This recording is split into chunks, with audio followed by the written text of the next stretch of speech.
pessoal, eu sou o professor Álvaro Guimarães Oliveira e quero mostrar um ponto de vista meu que eu penso a respeito do efeito Globo Lixo.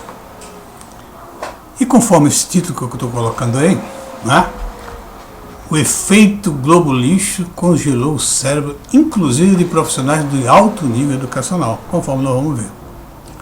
Bom, qual foi a estratégia do Globo Lixo de destruição do presidente Jair Bolsonaro? Essa estratégia foi um tiro de canhão no pé da Globo Lixo. O que ela fez? Simplesmente, quando ela percebeu que o Bolsonaro não ia liberar realmente as verbas que ela costumava receber para publicações, ela entrou em pane. A Globo Lixo, que isso é uma receita principal dela. Então, isso fez ela entrar em parafuso. E estabeleceu uma estratégia, para ver uma estratégia que eu nunca imaginaria de uma empresa tão competente, tão tradicional como a Globo. Não é? Eu achava que o departamento deles era muito competente e saberia como reagir a um caso desse. Não. Elas entraram simplesmente com uma estratégia que foi um tiro de canhão no pé dela. Qual foi essa estratégia? Olha, vamos destruir o Bolsonaro. Qualquer coisa que ele disser, nós vamos contradizer. Qualquer coisa que fizer, nós vamos dizer que é ruim. E pode usar o que for. Pode ser tiro, chute na canela, vale tudo. Chute na canela, fake news, mentira, facada no estômago, tiro. Qualquer coisa que eu tiro do poder é válido para a gente. E partiu agressivamente para esse tipo de coisa. E isso contagiou com todos os outros, as grandes mídias que também não receberam as boas verbas de publicidade do governo. Então o Bolsonaro ficou num ataque sozinho, rebatendo essa coisa toda aí. E o que aconteceu é que o tiro dele saiu para o lado. Quando você ataca uma pessoa que não dá direito a defesa nenhuma, não deu direito a defesa a Bolsonaro, tudo que fazia ele estava errado, tudo que ele dizia era mentira, tudo que ele dizia estava errado. Aí, o que acontece? Quando você começa a fazer isso, começa a mentir sobre o seu atacado, né? E ele, na realidade, não tem nada, porque havia a perspectiva, porque se imaginaria que o meio político brasileiro tivesse uma só pessoa honesta, então que ele seria tão vil quanto outro qualquer político brasileiro. E que mexendo daqui, mexendo daquela, ia se descobrir alguma coisa que ele tivesse feito e que ele poderia ser condenado. Mas mexeram tudo do Bolsonaro. E não encontraram nada. Até agora não encontraram nada. Bolsonaro é realmente uma pessoa direita, uma pessoa honesta, uma pessoa que não tem medo. Uma pessoa que não é populista. Bolsonaro simplesmente é uma pessoa popular, uma pessoa simples. Então ele não pode ser populista. Populista foi um Lula, que daqui a pouco já estava vestindo Armani e bebendo os melhores vinhos do mundo, nos melhores hotéis do mundo. Tá certo? Isso é que é ser populista. Mas Bolsonaro não é esse tipo. Bolsonaro é o tipo de comer pizza na Avenida de Nova York. Muito bem. Então essa estratégia, evidentemente, o povo percebe. O povo percebeu que a estratégia do establishment era a destruição do Bolsonaro a qualquer preço. Como não tinha encontrado nada, o pessoal começou então a desacreditar dos atacantes. E a maior atacante de todas, claro, sofre a maior perda de credibilidade que possa existir, que é o caso da Globo. A Globo foi caindo, está lá embaixo. Aqueles grandes artistas, aquelas coisas, estão desaparecendo da Globo, porque ela não pode sustentar mais como ela sustentava. Ela dava o direito de contratar um grande artista, por exemplo, o Tarcísio Meira, e deixar em casa e pagando um bom salário para poder outra concorrente viesse e o contratasse. Então ela se dava esse luxo, esse direito, porque é tanto dinheiro que sobrava para ela. Então agora, meu amigo, a coisa é completamente diferente. Estão catando os tostões para pagar a quem trabalha lá. Muito bem. Então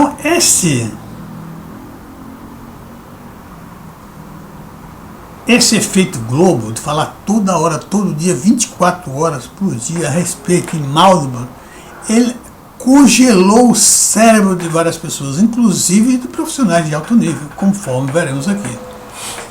Eu li um artigo do Gustavo Loyola, não sei se ele começa no meio, que eu não lembro, que tem uns 3 meses isso.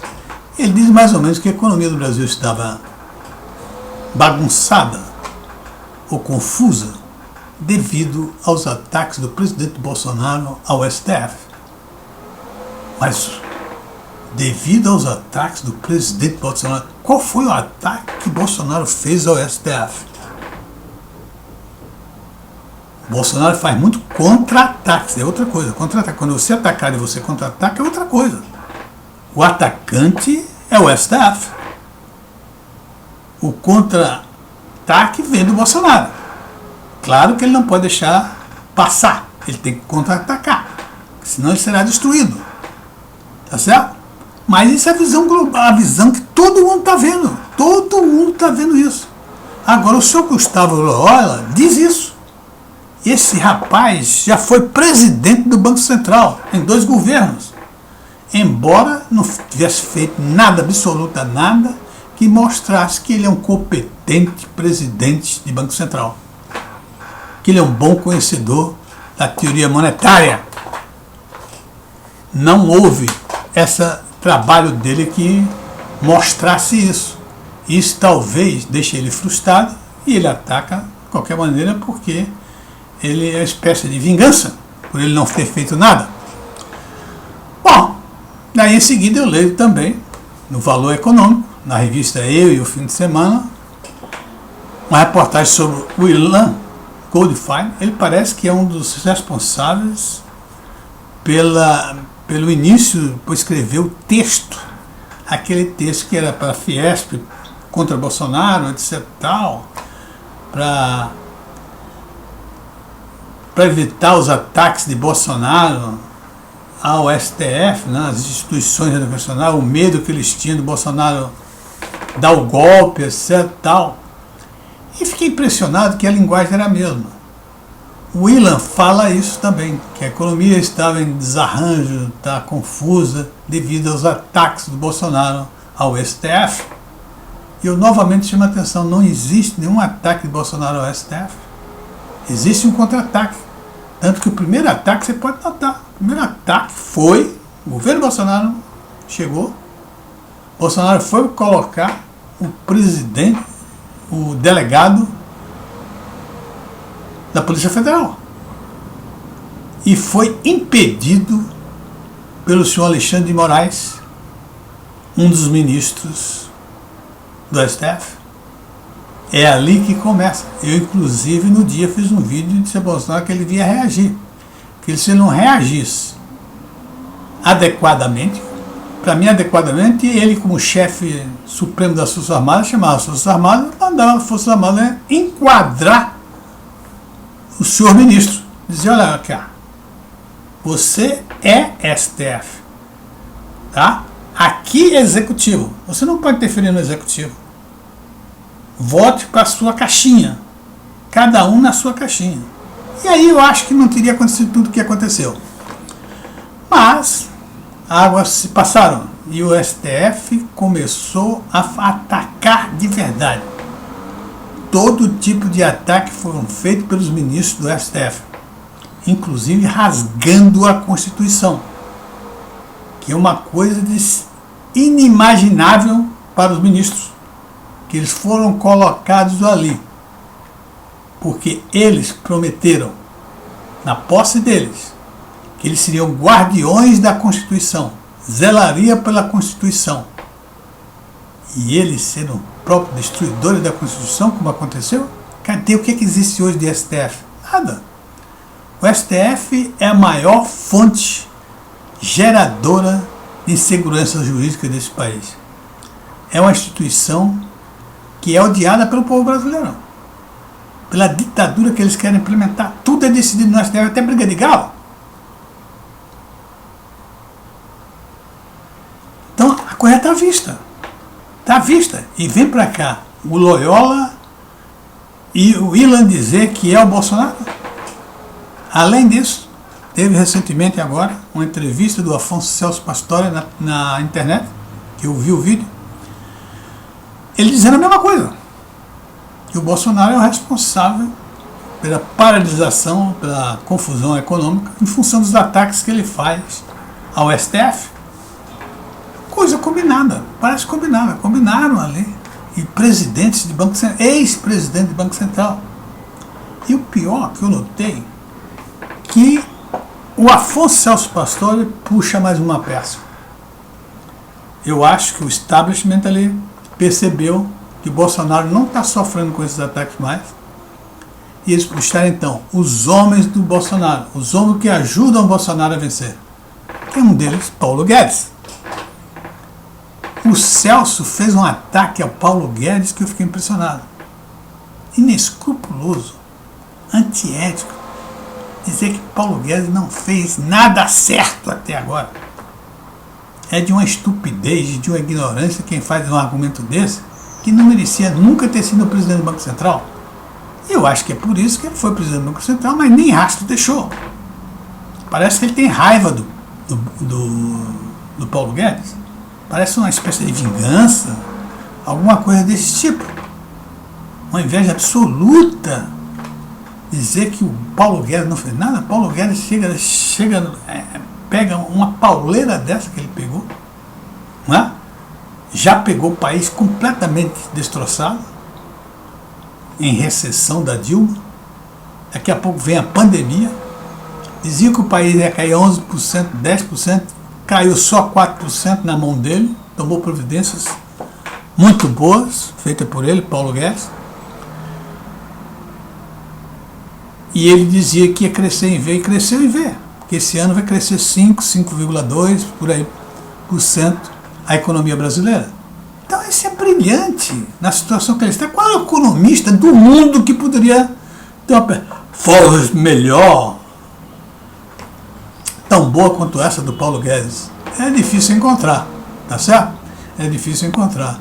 E segundo,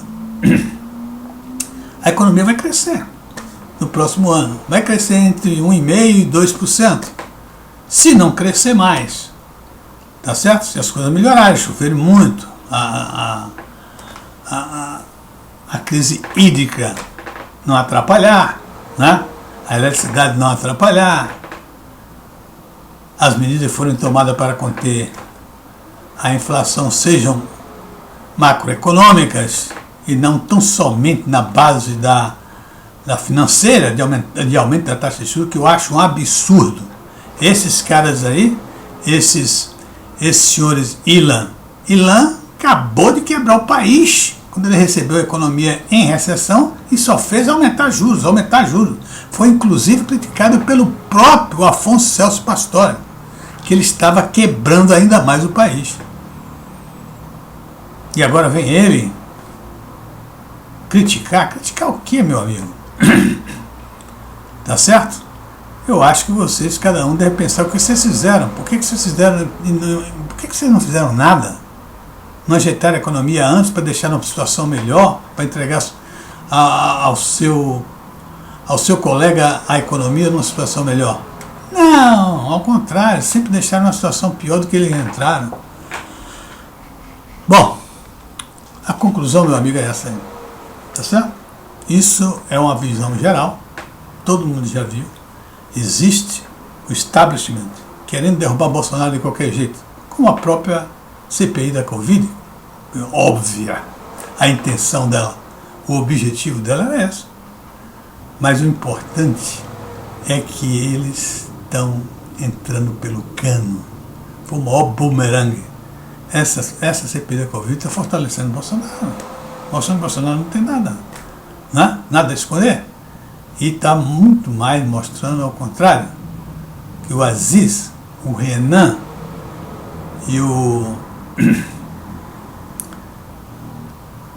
Fala Fina, o senador, como é o nome dele, esqueci o nome dele agora, eles estão cada vez piores, porque cada vez mais estão mostrando quão incompetentes Quão incapazes eles são, inclusive, de acusar.